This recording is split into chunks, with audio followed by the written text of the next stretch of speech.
ძალიან კარგად მომისმინეთ, მეგობრებო და რაც შეიძლება მეტად გაავრცელეთ ეს ვიდეო. ქვეყანა არის უსერიოზულეს შარში. იმაზე ბევრად მეტზე და იმაზე ბევრად ღრმად, ვიდრე ჩვენ წარმოდგენა გვაქვს ამაზე. ფაქტებს მოგახსენებ და თავად განსაჯეთ. შეერთებულმა შტატებმა 2 დღის წინ დაასანქცია საქართველოში გლდანის თავისუფალ ეკონომიკურ ზონაში მოქმედი და დარეგისტრირებული ირანული კრიპტოვალუტის კომპანია, რომელიც აფინანსებდა ისლამური რევოლუციის გუშაგთა კორპუსის წევრებს, ანუ ტერორისტებს, ანუ იმ ხალხს, რომელიც შეერთებული შტატების ამერიკის ჯარისკაცებს კლავს და კლავდა და ირანის მოქალაქეებს და ტერორისტულ აქტებს და მთელი ეს ამბავი. ტერორისტული ორგანიზაციაა, მოკლედ. ეს გუშაგთა კორპუსი, ხო? 7 აგვისტოს, ანუ მანამდე 2 დღით ადრე საქართველოში, თბილისში ოფიციალურად გაჟღერდა ეს. რადიო თავისუფლებამაც გაავრცელა ინფორმაცია. ჩატარდა კრიპტოვალუტის კომპანიების, რუსული კომპანიების სამიტი თბილისში. ჭავჭავაძის 37 ნომერში, სასტუმრო პულმანში, აქსისის შენობაში, რომ არის ამ სასტუმროში. კომენტარებში ჩაგიგდებთ მკვლევარი სალომე სიმონიას მიერ მოპოვებულ ინფორმაციას იმის თაობაზე, რომ ამ სასტუმროს მეპატრონე და სამეთვალყურო საბჭოს თავმჯდომარე არის ბიძინა ივანიშვილი და დაახლოებული პირი დავით გალუაშვილი, რომელიც ბიძინა ივანიშვილმა 2024 წელს თანაინვესტორების ფონდის თავმჯდომარედაც კი დანიშნა ბაჩიაშვილი რო იყო ადრე, ანუ უახლოესი ადამიანი ბიძინა ივანიშვილის. ანუ ბიძინა ივანიშვილის პრაქტიკულად სასტუმროში რუსულმა კომპანიებმა FSB-სთან დაკავშირებულებმა და ამერიკის მიერ სანქცირებულებმა გამართეს კრიპტოვალუტის თემაზე სამიტი თბილისში. ანუ გადააბით ახლა ეს ყველაფერი ერთმანეთს, საქართველო, ანუ ქოცბანდა, ქოც რეჟიმი დაკავშირებული არის ტერორისტულ ქსელთან, ისლამური რევოლუციის გუშაგთა კორპუსთან და პლუს FSB-ს მიერ თაცდადებულ და FSB-ს ეგიდით მოქმედ რუსულ კრიპტოვალუტის კომპანიებთან. და შეკრიბეთ ახლა ეს ყველაფერი და გამოდის, რომ ქოცნება დაკავშირებული არის ამერიკელი ჯარისკაცების კლასთან, ირანელი ტერორისტების მიერ და რუსი ფაშისტების მიერ უკრაინელი ბავშვების კლასთან და მეტი რაღა დარჩა. მეგობრებო, იმისათვის რომ ყველაფერი დაიდოს ხელის გულზე. ახლა ამას დაამატეთ ის, რომ ერთი კვირის წინ იყო თუ 10 დღის წინ კონგრესში მიიღეს რეზოლუცია შეერთებული შტატების უსაფრთხოების ავტორიზაციის აქტში, თავდაცვის უსაფრთხოების ავტორიზაციის აქტში, შავი თეთრზე ჩაწერილი, რომ CERUM უნდა შეისწავლოს საქართველოში ირანის, ჩინეთის და რუსეთის სპეცსამსახურების ინფილტრაცია, ანუ რამდენად არის დამოკიდებული და შემოსული საქართველოში ეს ირანი, რუსეთი და ჩინეთი. CERUM-ს დაევალა ის, რომ ამ აქტის მიღებიდან რამდენიმე დღეში ამერიკამ დაასანქცირა ირანული კრიპტოვალუტების კომპანია საქართველოში მოქმედი და ბორიასთან ერთად იქ გლდანის თავისუფალ ეკონომიკურ ზონაში, ანუ იქ სადაც ფულს ყარიხდიან გადასახადებს, ანუ იქ სადაც ყველაფერი მიჩქმარული და დამალულია. ეს იმას ნიშნავს, რომ CERUM უკვე ერთ-ერთი მტკიცებულება წარუდგინდა შეერთებული შტატების სახელმწიფო დეპარტამენტს, სახაზინო დეპარტამენტს, ანუ ფინანსთა სამინისტროს იქაურს, რომ აი საქართველოში მოქმედებს ირანის ტერორისტულ ქსელთან დაკავშირებული ირანული კრიპტოვალუტა, კრიპტოკომპანია და რომელიც პარალელურად დაკავშირებული ახლა ბორია ივანაშვილთან, აბა ირანული კრიპტოკომპანია თბილისში ასე რომ ჯილიგინებს, ეს ახლა ვისი ბებიაჩემის მეთვალყურეობის ქვეშ ვერ არის, ხო, აშკარად. აცხონოს უფალმა.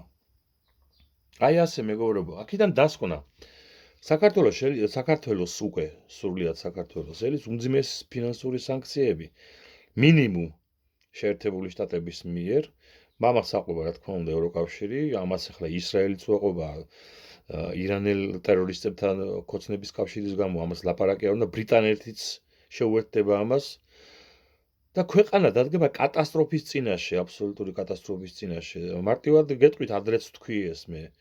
ეს ნიშნავს იმას, რომ საქართველოს საბანკო სისტემა გაითიშება საერთაშორისო გადარიცხვების სისტემიდან და ჩვენი ემიგრანტები მილიონზე მეტი რომ არის საქართველოსდან წასული და თავიანთი ჯოჯოხეთური შრომით აქ ნახევარ საქართველოს ინახავენ წელიწადში 4 მილიარდ დოლარს რომ რიცხავენ და საქართველოს ბიუჯეტის 26 მილიარდი 27 მილიარდი ლარი რომ არის ანუ საქართველოს ბიუჯეტის ლამის მესამედს რომ ეს ჩვენი ემიგრანტების მოწოდებული ფულით ივსება აი ეს აღარ იქნება, იმიტომ რომ გადარიცხვები აღარ იქნება და ახლა ჩვენ ემიგრანტებს რა პრობლემები შეექმნებათ საზოგადოებრივ იმის გამო რომ საქართველოს ჩართულია რუსეთთან და ირანთან ტერორისტულ საქმიანობაში ახლა ამას მე მგონი ბევრი ის არ უნდა აქვია განმარტება და მტკიცება აი აქამდე მიიყვანა ქოცნებამ და პირადად ბორი ევანეშვილმა ქვეყანა კიდევ ერთხელ ვიმეორებ ღიად ჩატარდა თბილისში ჭავჭავაძის 37 ნომერში მდებარე სასტუმრო პულმანში, რომელიც პირდაპირ არის დაკავშირებული ბორი ევანაშვილის ბიზნესთან. დავით გალუაშვილი არის შემთხვევითი რა პეშკა, რომელიც ბიზნეს ევანიშვილის არის აქვია შნირი. და ეს ყველაფერი ხო ЦРУ მიცის უკვე. და ეს ყველაფერი ხო ჩაიწერება იმ დასკვნაში, რომელსაც ЦРУ მალე წარუდგენს კონგრესს, რომ საქართველოში დიახ არის რუსული, ჩინური და ირანული სპეცსამსახურების უდიდესი ინფილტრაცია. კიდევ ერთ ფაქტს მოგახსენებთ, ბევრი თავი რო შეგაწყინოთ, ეს ფაქტები საჭიროა საიმისოდ, რომ ხაერზე არ ვილაპარაკოთ. საქართველოში მოქმედებს და რეგისტრირებულია 12800 ირანული კომპანია. 12800 და მათი აბსოლუტური უმრავლესობა ფიქტიურ მისამართებზე, ანუ ერთ და იგივე მისამართებზეა განთავსებული. დარეგისტრირებული, ანუ იქ რომ მიხვიდეთ, ან ფარდულს ნახავთ, ან რა ვიცი, კერძო ჩამოტყაულ ბინას. დასაკეთებენ ეს კომპანიები საქართველოში. სუსმა იცის? მე მგონი იცის, მაგრამ ამაზე ხმაურა არ ლაპარაკობენ. რა უნდა საქართველოში 12800 ირანულ კომპანიას? ვისი დახმარებით და ვისი ფარულობით მოქმედებენ ისინი საქართველოში. შემთხვევით ირანის ისლამური რესპუბლიკის ისლამური რევოლუციის გუშაქთა კორპუსის ეგიდით ხომ არა? თუ არა, თუ თქვენ გონიათ ახლა რომელიმე ჩვეულებრივი მოქალაქე ირანელი ჩამოეხეტება საქართველოში და ბიზნესს აწყობს აქ, თქვენი აზრით ასე გონიათ? არა, ეს არის სპეცსამსახურების მიერ მხარდაჭერილი და მათი ფულით საქართველოში ჩამოსული ბიზნესი, რომელიც აქ აკეთებს იმ სახელმწიფოებრივ საქმიანობას, რასაც ირანი აკეთებს მთელ მსოფლიოში. და მე მგონი იცით, რასაც აკეთებს ირანი მთელ მსოფლიოში. ჰეზბოლას, ჰამასის, აგერ იემენელი ჰუსიტების გუშინწირო დაბომბა ის რა ქვია, გაერთიანებული საუდის არაბეთის უზარმაზარი ბაზები. ნავთობაზები. აი ასე. აი ამ შარში ვართ. და ახლა მარტივი კითხვა რიტორიკული. ბორიას ამერიკასთან და ისრაელთან ომი უნდა? და ხო აქეთკენ მიდის ყველაფერი. თუ გონიათ ახლა მადუროს მაგალითიდან ამის გააზრებით კიდე გათვალისწინებით მადუროს მაგალითის ფლოსტებიანი რო აიყვანეს საკუთარი საძინებლიდან გახსოვთ ხო ეგ? ეს ყველაფერი საქართველოსის არ არის რელევანტური? აი ასე, გავცელეთ ეს ვიდეო და ვიცოდეთ სადა ვარ და სად მიგვათრია და სად ჩაგვყარა რა უბედურებაში. მადლობა ბატონო ბიძინი მშვიდობისა, ეს არის ბიძინის მშვიდობა. ჯერ ხო შიმშილობისთვის წირავს ქვეყანას, ჯერ ხო ძარცვავს უგზო უკლოდ.